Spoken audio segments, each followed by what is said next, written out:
Hello one xbet fans. Okay, hari ikintu ngomba ko tuvugana kijanye n'ibibazo cyama bikunda gushika yaho usanga umuntu agize depo akuye amahera muri limikashe yiwe ayajanye muri one xbet. Muko tusanga muri konte yiwe ya limikashe amahera yavuye ku mugabo kuri konte yo one xbet amahera ntashike.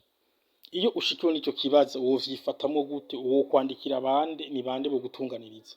Nico tugomba turabe uyu munsi.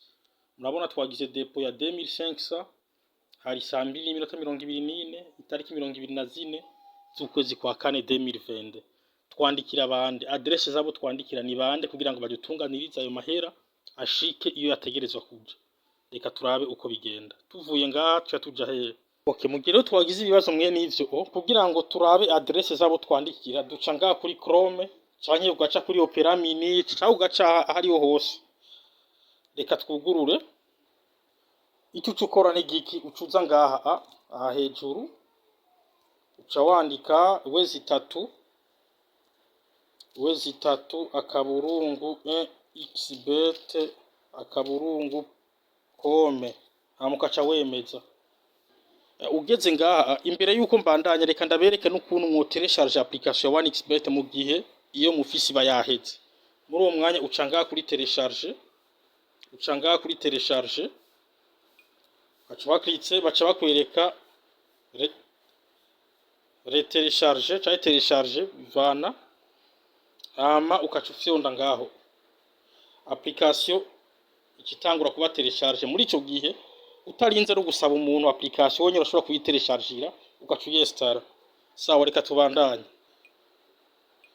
Ubu rero tugomba twandikire bantu kugira ngo badufashe amahera yacu badutunganirize. Muri ico gihe uza ngaha hari contact,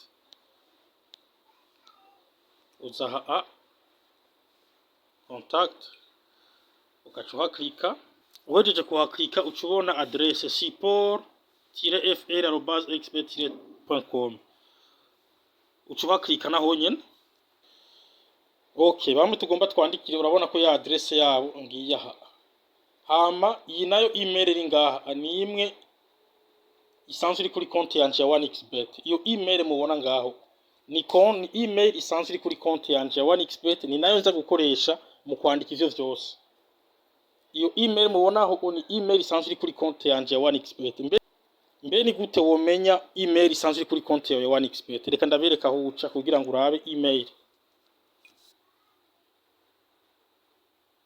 Hama kugira ngo umenye email isanzwe iri kuri konti yawe 1xbet uklika aha. Hama ukacumanuka kuri profil personnel. Urabona email yawe iteza kubiri ngaha.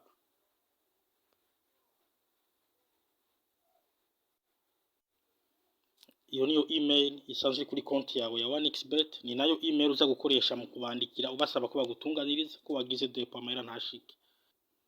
Aha rero murabona ya email yacu iri kuri konti ya 1xbet niyo tugomba dukoreshe mu kubandikira.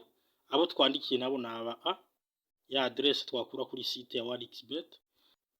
Kubera ko dufite ikibazo cha depo aho kuri objet tuhandika problème de dépôt.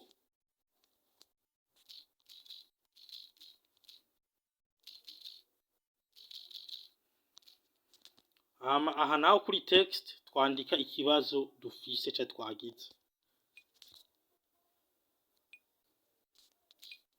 Aha rero tuhandika iki? Twanditse ko icambere utangura gukora wandika ID yawe ya 1xbet. Iyo nayo ID tuyisanga he? Benshi ari batazi ID icarico. Ku bantu rero batazi ID ni biharuro 9 ubona nga 29 47 41 633. Umwe wese arafise gwiwe.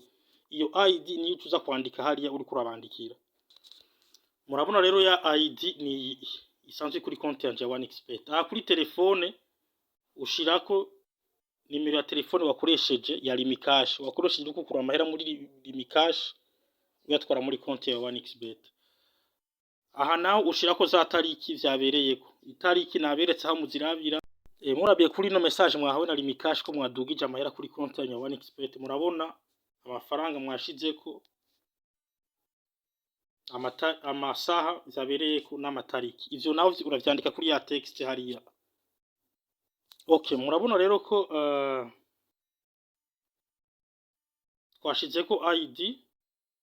twashizeko ID, nimero ya telefone twakoresheje, amatariki n'amasaha vyabereyeko. Amafaranga twadugije twagiriyeko depo na ya 2500 mubona ngaha. Iyi message isigura yuko mwagize depo kuri 1xbet ya 2500 mugama era ntigeze ashika muri 1xbet. Ivyo uhejeje kuvyandika ucubarungikira. Ivyo rero bigenda biherekejwe n'iki? Bigenda biherekejwe na kaka message muragafotora, kaka message mwahabwa na Rimikash kemeza ko mwagize depo. Kajya ka message mukarungikana n'iyi text bigenda bijanye. Tuca tuza ngaha kugira ngo nakajya gafoto tubirungike vyose tuza tukaca duklika joindre un fichier, duklika ngaho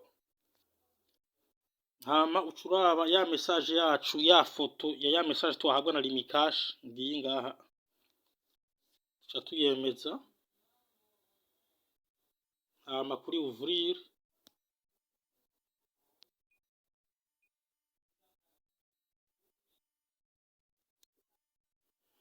Okay, murabona rero ko ya message yacu isaba yuko baturenganura ku mafaranga twagize ntashike.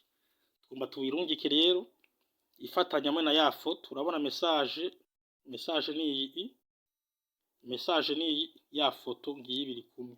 Ico dukora ucuza ngaha kuri aka kantu, ucuza ukacuklika ngaha, uhejeje kwaklika message bigiye mu kiringo kitarenze amasaha 72 bategeza kuba bagutunganyirije.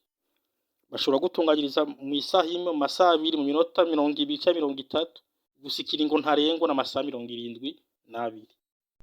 Aha rero ni mu gihe uba ufise ino message wahawe na Rimikash ucuyifotora ucubirungika.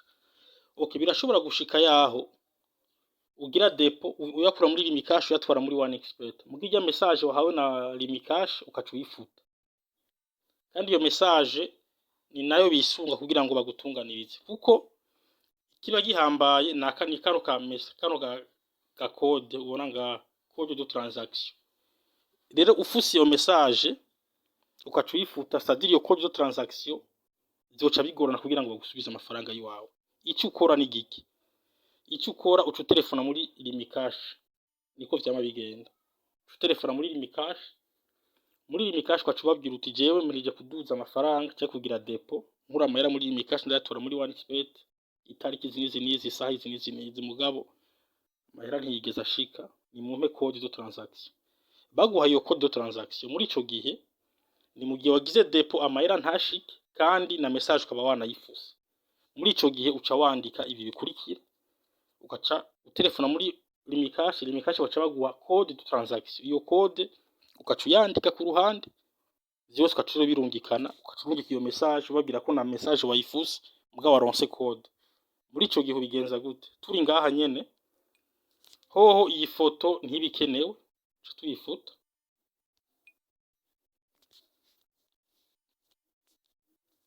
Eka bino vyose katubifute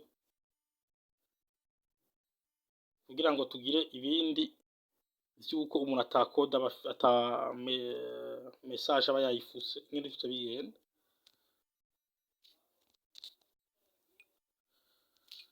Muri ico gihe wandika kujya nyene twabigize kare, ID wawe ya 1xbet, nimero wakoresheje mu kugira depo, itariki vyabereye ko n'amasaha, ukavuga ko wagize depo ya 2500 ko Rimikash yavuye ko mugabo kuri konti ya 1xbet atigeze ashikako. Muka cuvuga ati malheureusement message ivyemeza ya Rimikash nayibuze cyane nayifuse nayibuze mugabo code de transaction uti ndayifise. Iyo code uca wandika code de transaction bivanye n'icyo limitere yakubwiye. Umwe wese abafise code gwiwe. Iyi nashize ngaha ni code isanzwe kuri ya message baduhaye kare mugabo umwe wese abafise code gwiwe. Muri ico gihe uca wandika j'ai un code de transaction, iyo code uca wandikiye. Ndibaza kirumvikana.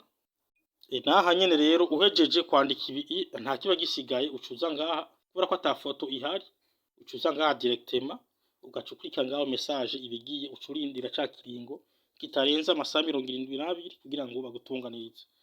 Sawa murakoze.